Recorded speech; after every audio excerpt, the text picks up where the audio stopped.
8 on Your Side investigation, Disregarding Danger. They are responsible for one of the most heinous animal abuse crimes in recent memory, but Pet Resources seems to have forgotten.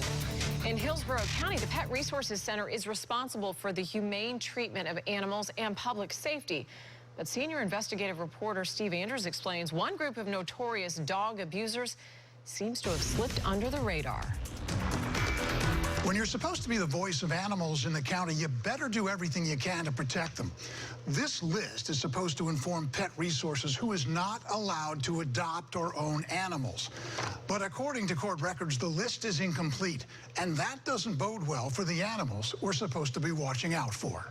Kenny Bell is tied to one of the most hideous cases of animal abuse in recent Hillsborough County history. He and his brother Darnell Devlin pleaded guilty to running a dog fighting ring. When one wouldn't fight, they told two teens, get rid of her. They shot and tied the dog to railroad tracks. Tampa police rescued her and named her Cabela, remember?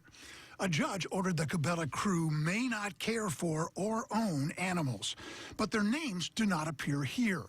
This is called an enjoined list, a list of people like Bell who by order of a judge may not own animals.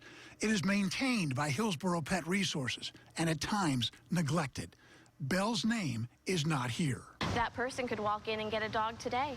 In fact, none of those involved in the torture of Cabela are on that list. Horrifying. Amy Howland runs Dogma Pet Rescue. They carefully vet where and with whom these animals are placed.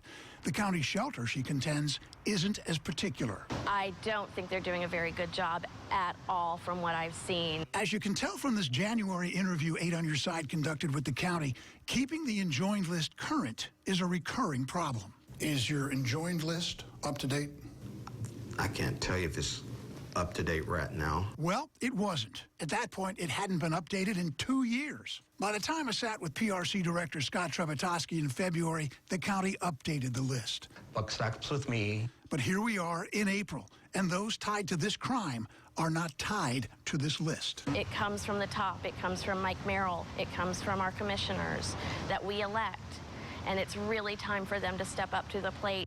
In an email, the county explains the list is written and maintained manually by Pet Resource Center staff. The county is in communication with the state attorney's office to address any issues or gaps with the enjoyment list. Yeah, but the bottom line is the list is the Pet Resources responsibility. What's the explanation for the gap? Well, in January, the gap was blamed on a glitch. According to this email that we received, there is no explanation. Bottom line. Bottom line. Still wondering. Yep. All right. Thank you, Steve. Yep.